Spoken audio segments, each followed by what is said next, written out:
When a narcissist sees that you are no longer easy to control, something shifts inside them. They do not feel proud of your growth. They do not admire your strength. They feel exposed. The moment they notice that you are thinking more clearly, standing more firmly, and depending less on their approval, they begin to sense that their grip is slipping. That moment matters more than most people realize, because when their old methods stop working, they usually do not leave in peace. They prepare one more move, one last attempt, and it is often designed with cold precision. It is meant to shake your emotions, blur your thinking, and pull you back into a cycle you worked hard to escape. If you do not see it for what it is, you can walk right into it without even knowing. That is why this pattern matters.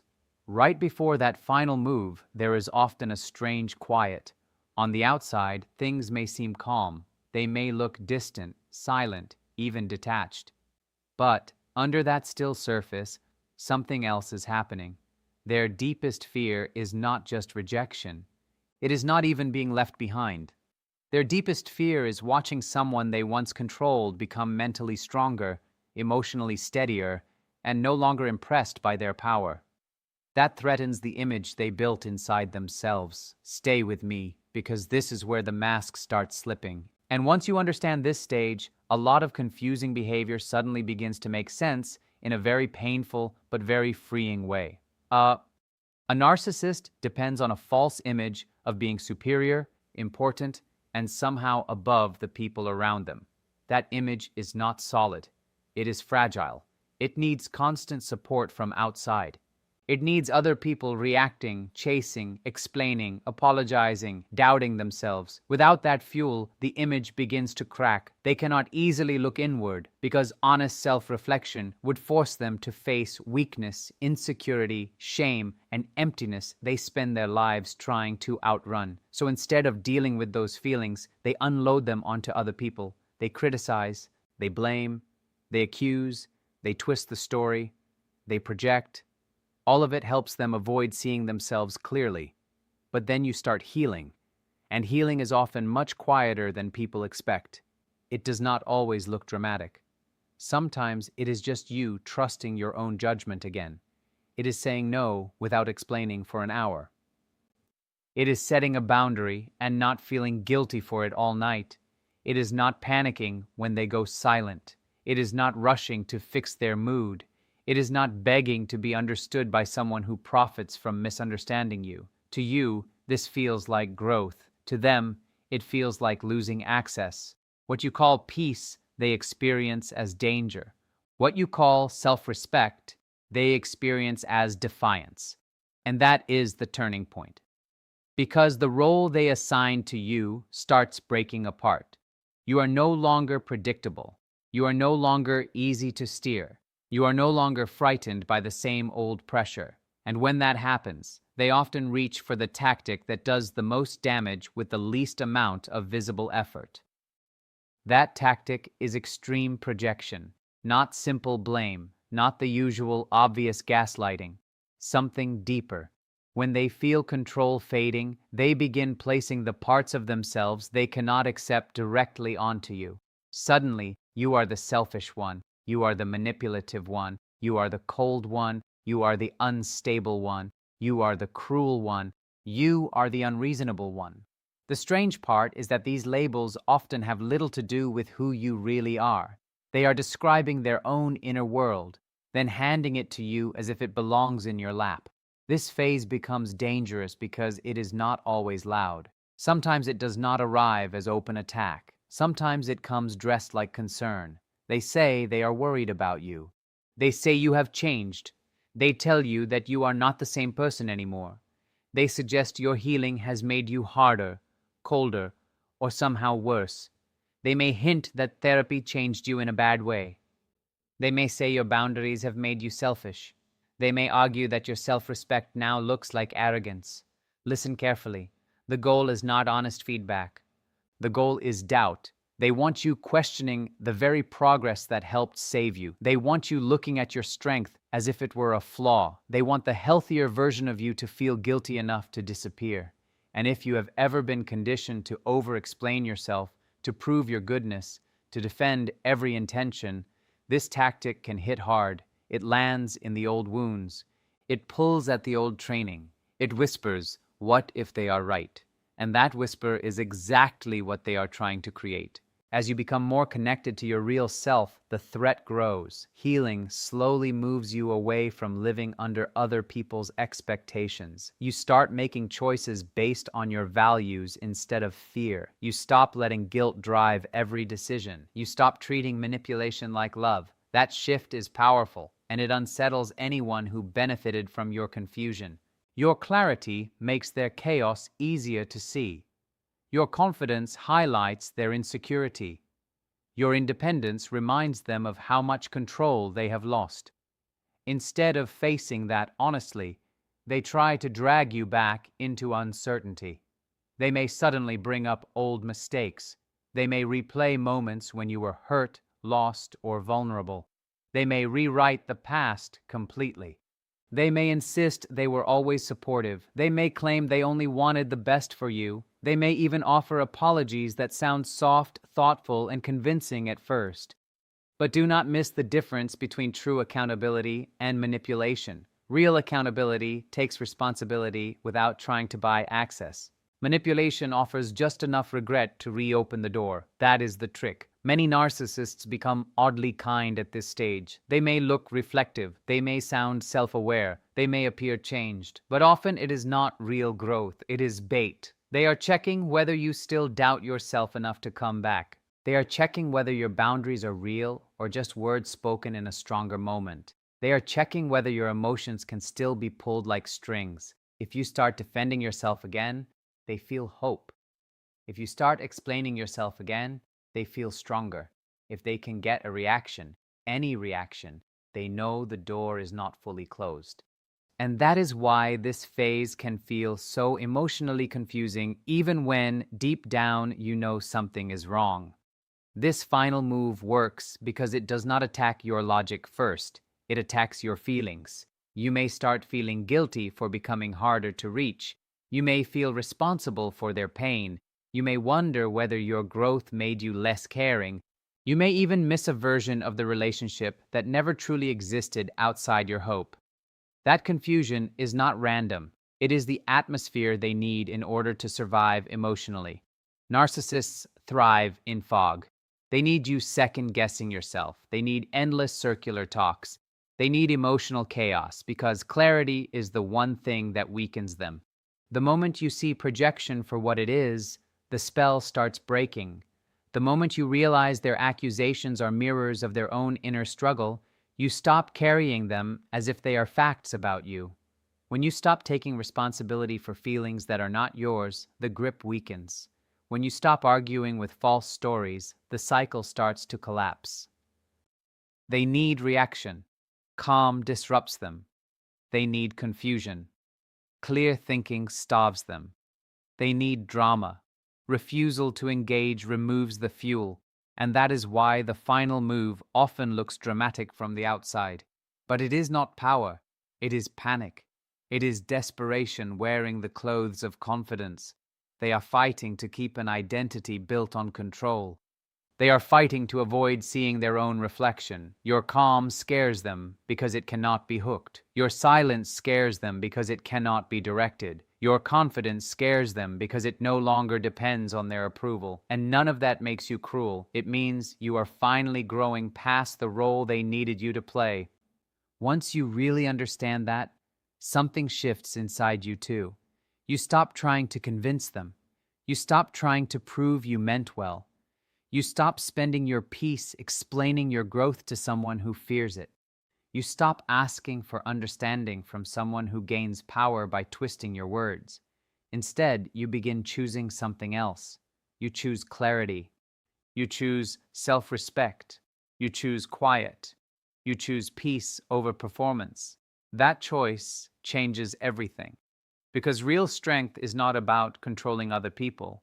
Real strength is knowing yourself deeply enough that other people's distortions no longer define you. It is standing in your truth when somebody keeps trying to bend it. It is moving forward without re-entering a game built to drain you. And when you do that, you finish a cycle they cannot finish with you. They may leave, they may come back later. They may try softer words, sharper words, or entirely new tactics. But once you clearly see the pattern, it never hits the same way again. You stop reacting from fear. You stop reacting from guilt. You stop reacting from confusion. You start responding from awareness.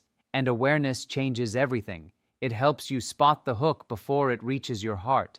It helps you see projection before you mistake it for truth. It helps you stay connected to reality while someone else tries to rewrite it in front of your face.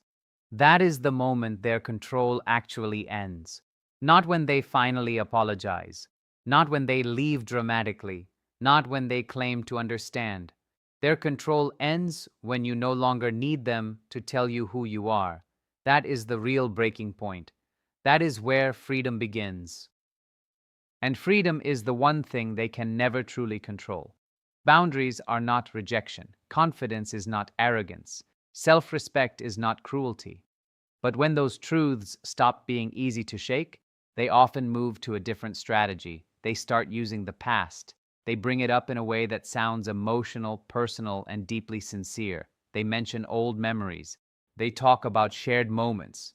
They say they miss how things used to be. They remind you that you laughed more then. They claim life felt simpler back then. They suggest everything changed after you started focusing on yourself. At first, that can sound touching, it can sound loving, it can feel like real reflection. But look closer. They are not grieving the real you. They are grieving the version of you that was easier to manage. They miss the version of you that rarely challenged them. They miss the version of you that gave and gave without asking for balance. They miss the version of you that explained yourself for hours while they offered little understanding in return. They miss the version of you that ignored your own needs to keep the peace. Their goal is simple. They want your eyes turned backward instead of forward. They want you comparing your stronger self to your more compliant self. They want you wondering whether growth made you cold. They want nostalgia to do the work that control can no longer do directly. And if you are tired, lonely, or still healing, that strategy can work more than people want to admit. Because memory is selective. It edits, it softens, it polishes. Pain fades at the edges, and the parts you wished were real can start shining brighter than the parts that actually were. That is how the past becomes a trap. You start remembering the warm moments and forgetting the emotional cost attached to them. You begin mistaking quiet for peace when much of that quiet was really you swallowing your needs to avoid conflict. You may start calling self-sacrifice love. You may miss the person you were before you understood the full pattern. Not because that version was healthier, but because that version had not yet faced the grief of reality. And that is why nostalgia can be so dangerous in these relationships. It presents an edited film, not the full story. It removes the tension, softens the disrespect, and erases the chronic exhaustion that lived underneath the connection. But if nostalgia does not pull you back, then something even more unsettling often appears. Vulnerability. Suddenly they seem overwhelmed. Suddenly they look fragile, broken, confused, tired, or emotionally crushed. And the timing is rarely random. Just when you begin standing strongest, they appear to need you most. That is not an accident. They know your heart. They know what makes you care. They know how responsibility gets activated inside you. They know your empathy, your patience, your instinct to help, and they know how to reach for those qualities when their usual methods fail. Then a crisis appears. Something has gone wrong. There is emotional pain, financial trouble, loneliness, family stress, uncertainty, or chaos. The details may change, but the pattern stays the same. The stronger you become, the more urgent their situation suddenly seems. And that urgency is powerful because it does not attack your weakness. It targets your goodness. It targets the best parts of you. That is what makes it so hard to see in the moment. This is one of the strongest forms of manipulation because it turns your compassion into an opening. It makes you feel like protecting yourself is the same thing as abandoning them. It tries to convince you that choosing your well-being is selfish. It frames your limits as cruelty and their needs as an emergency. Suddenly, you feel trapped between two painful options. Keep growing or go rescue them from discomfort. And many people do not realize how often the problems they are being pulled into were shaped, increased, or even created by the narcissist's own choices. Responsibilities were ignored, chaos was fed, accountability was avoided, boundaries were tested until consequences showed up. And then, when those consequences finally arrive, they turn toward you. They ask for support. They ask for patience. They ask for understanding. They ask for sacrifice. On the surface, it can look like they simply need help. But under the surface, there is often another need driving it all. Reassurance. They want reassurance that they still outrank your boundaries.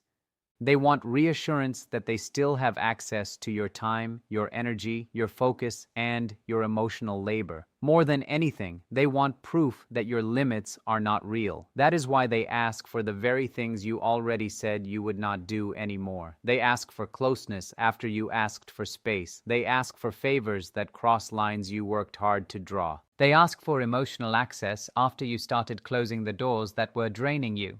And they rarely ask in an obvious way. They frame it gently. They call it temporary. They say it is small. They say it is reasonable. They say it is only this one time. Watch that phrase. It has pulled many people back into old cycles. These requests are rarely just about the request. That is the part people miss. It is a test of whether they can still bend your choices with pressure, sadness, need, or guilt.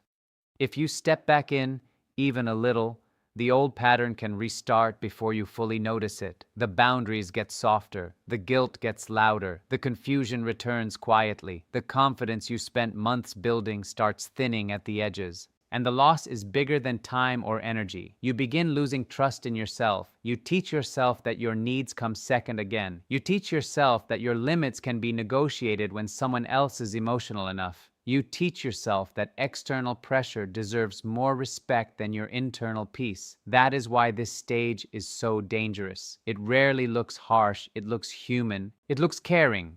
It looks like kindness. It looks like being there for someone in pain. But compassion and self-abandonment are not the same thing. Compassion allows you to care without erasing yourself. Self-abandonment demands that you disappear to keep someone else comfortable. That difference matters a lot. If every act of care costs you your clarity, your dignity, your sleep, your peace, or your sense of self, that is not healthy compassion. That is a pattern feeding on your good heart. And narcissistic dynamics often survive by turning good-hearted people against themselves. They rely on you feeling bad for stepping away. They rely on you believing love must always come with sacrifice, confusion, and exhaustion. They rely on you forgetting that healthy relationships do not make your boundaries feel like crimes. If this is hitting home, keep listening, because the next part may be the exact reminder you need to stop giving your best energy to a cycle that only grows stronger when you betray yourself. What really breaks the cycle is not winning the argument. It is not proving the facts harder. It is not finally finding the perfect words that make them understand. Most of the time, understanding is not the missing piece. Access is the real issue. They want access. Access to your emotions, access to your guilt, access to your attention, access to the old version of you who felt responsible for repairing what they kept damaging. Once you see that clearly, a lot of pressure loses its force. You no longer need to answer every accusation. You no longer need to correct every lie. You no longer need to defend your growth like it is on trial. In fact, one of the strongest things you can do is stop turning your healing into something that needs permission. Let them misunderstand. Let them sulk. Let them rewrite the story for themselves if they must. You do not have to crawl back into pain just because somebody else is uncomfortable with your peace. And yes, that can feel unnatural at first, especially if you were trained to keep the emotional temperature in the room stable no matter what it cost you. But every time you refuse the hook, you strengthen your trust in yourself. Every time you stay calm while they look for a reaction, you become harder to pull. Every time you hold a boundary through guilt, nostalgia, or crisis, you prove to your nervous system that safety no longer requires self-betrayal. That is huge. That is healing at a deep level. And healing is not always dramatic. Sometimes healing is simply not replying. Sometimes it is ending the call. Sometimes it is saying, I am not available for this, and then meaning it. Sometimes it is grieving the fantasy and refusing to re-enter the reality. That kind of quiet strength does not always look powerful from the outside, but it changes your whole life from the inside. There is also something else worth seeing clearly. When a narcissist makes this final push, it often means they know the old version of the bond is dying. They feel it. They may not admit it, but they sense your center is no longer sitting in their hands. That is why the pressure can intensify near the end. More blame, more sudden softness, more emotional stories, more need, more confusion, more attempts to get you talking, explaining, soothing, justifying, rescuing. It is not random. It is a last effort to re-establish a structure that once fed them.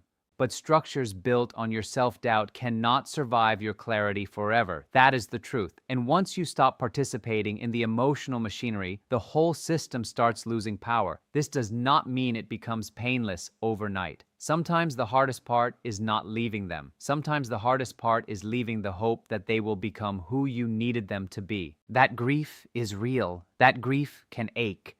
But it is cleaner than living in constant distortion. It is cleaner than giving your life to a connection built on control. And the more honest you become about what the relationship really cost you, the less tempting the edited version becomes.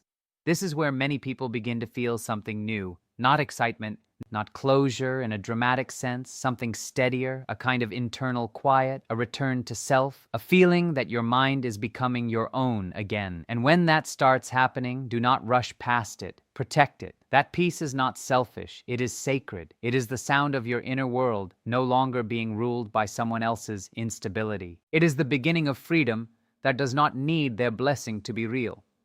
So if you are in this stage now, if you feel the pull of guilt, the fog of nostalgia, the pressure of sudden crisis, or the sting of being called selfish simply because you stopped abandoning yourself, pause and remember what is really happening. Growth often looks offensive to people who benefited from your weakness. Boundaries often look harsh to people who enjoyed unlimited access. Calm often looks cold to people who depended on your emotional reactions. That does not mean you are doing something wrong. It may mean you are finally doing something right. You do not need to go back to prove you are kind. You do not need to reopen the wound to prove you are compassionate. You do not need to hand over your peace just to show that you care. Care without self-erasure is possible. Love without confusion is possible. Strength without cruelty is possible. And the moment you stop needing them to agree with that, their final trick starts falling apart. Because the trick only works if you still believe their version of you over your own. The trick only works if guilt can still outrank truth. The trick only works if your fear of being misunderstood is stronger than your commitment to staying free. So breathe, slow down, notice the pattern, name it, and then choose yourself, quietly if needed, firmly if needed, repeatedly if needed. That is not revenge. That is not rejection. That is recovery. That is what it looks like when your life stops orbiting someone else's need for control and starts returning to your own center. And once you truly live from that place, something powerful becomes clear. You are no longer trying to escape the trap. You already walked out of it.